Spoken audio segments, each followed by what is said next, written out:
주님께서 여러분과 함께 또한 사제의 영과 함께 루카가 전한 거룩한 복음입니다. 주님 영광 받으소서. 그때 예수님께서 제자들에게 말씀하셨다. 너희 아버지께서 자비하신 것처럼 너희도 자비로운 사람이 되어라. 남을 심판하지 마라. 그러면 너희도 심판받지 않을 것이다. 남을 단죄하지 마라. 그러면 너희도 단죄받지 않을 것이다. 용서하여라. 그러면 너희도 용서받을 것이다. 주어라. 그러면 너희도 받을 것이다. 누르고 흔들어서 넘치도록 구하게 되어 너희 품에 담아주실 것이다. 너희가 되지라는 바로 그 되로 너희도 되받을 것이다. 주님의 말씀입니다. 그리스도님 찬미합니다. 평화를 빕니다.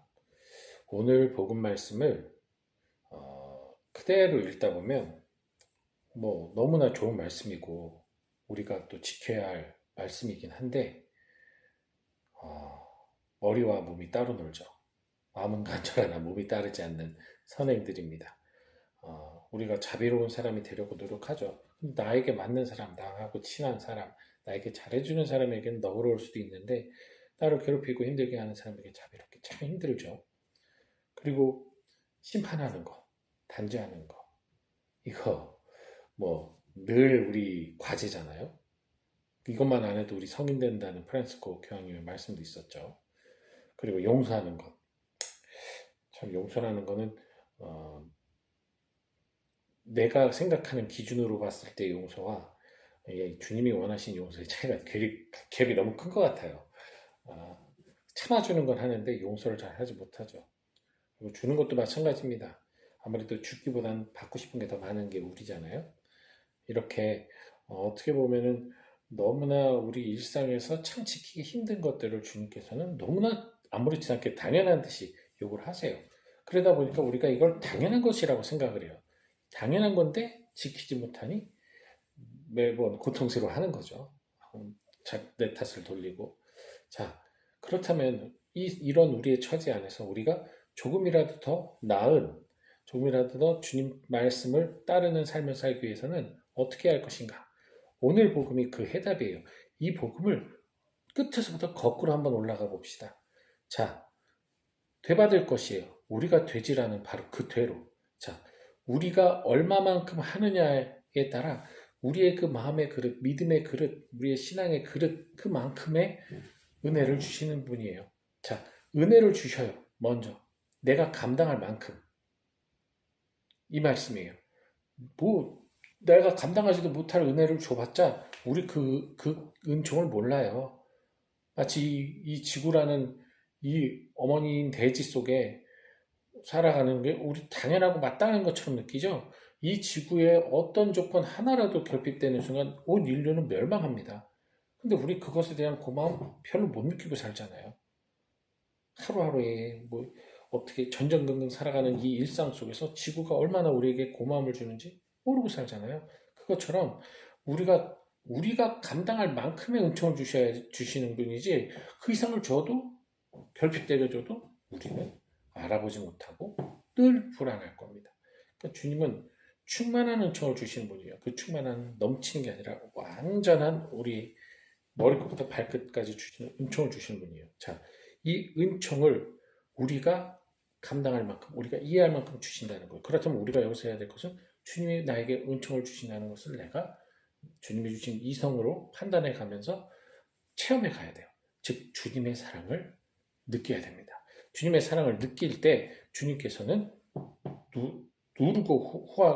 누르고 흔들어서 넘치도록 후하게 우리 품에 당신의 사랑을 우리가 내어줬던 모든 것을 채워주셔야 돼요.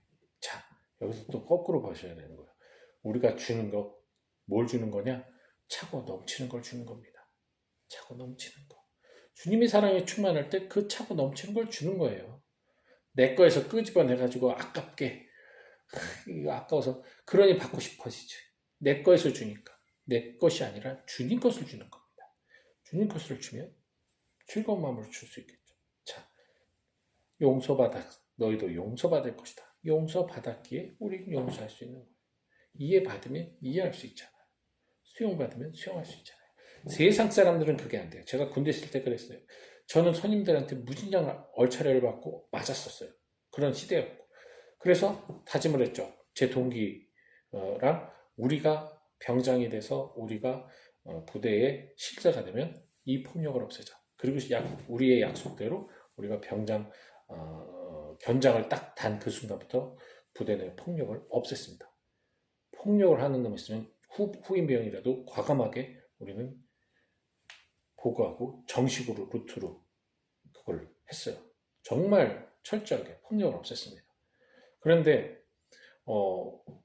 그래서 군대가 이제 좋아질 거라고 생각한 거죠. 야, 우리 대단한 일을 했다. 근데 바로 제 후임병이 견장을 달려마자 후임병을 때리는 겁니다. 야, 내가 너를 때린 적이 없는데 넌 왜 후임병을 때리냐라고 물어봤을 때 저는 에이스였습니다. 저는 잘했지 않습니까? 맞을 짓을 안 했지 않습니까? 그런데 얘네는 개념이 없습니다. 라고 하면서 정당을 하더라고요. 폭력이 다시 되물림됐어요. 이렇습니다. 그래서 사실은 이게 정말 쉽지는 않아요. 그렇지만 그건 세상 사람들의 논리예요. 그리스도인은 다릅니다. 우리가 용서받았다면 용서할 수 있어야 돼요. 우리가 사랑을 받았다면 사랑을 줄 수 있어야 돼요. 우리가 자비를 입었으면 자비를 줘야 돼요. 그러니 주님께서 우리를 단죄하지 않으신다는 것을 믿는다면 우리도 남을 단죄할 수는 없는 거죠. 당연히. 그리고 주님께서 우리를 심판하지 않으시는데 우리가 어떻게 남을 심판할 수 있습니까? 심판받지 않는 사람이. 주님께서 주시는 그 사랑의 기쁨을 누리면 누릴수록 우리는 자연스럽게 주고 용서하고 단죄하지 않고 심판하지 않게 된다는 얘기예요. 그러니 우리가 해야 될 것은 이것을 안 하도록 노력하는 게 아니라 주님이 나를 사랑하시고 주님이 나를 용서하시고 주님이 나를 주시고 심판하지 않으시고 단죄하지 않으신다는 것을 더 굳게 믿어야 되는 거예요. 그 믿음 안에서 모든 것들이 시작이 됩니다. 황금률이죠. 그러다 보면 결국 주님의 자비를 내가 입음을 기뻐하며 내 이웃에게 자비를 베풀 수가 있는 겁니다. 사랑을 나누어줄 수가 있는 겁니다.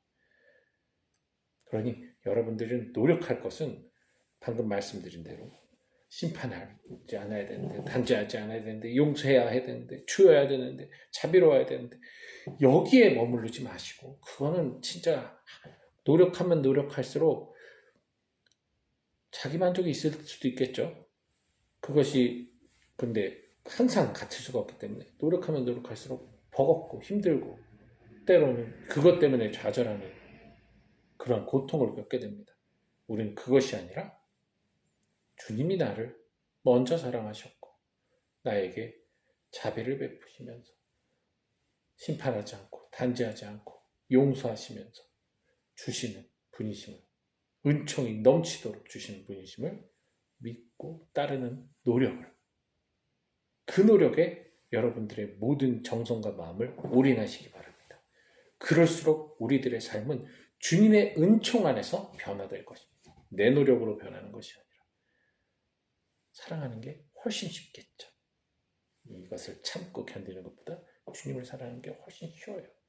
하지만 그 쉬운 것도 내가 결심하고 실천하지 않으면 불가능한 일이라는 것.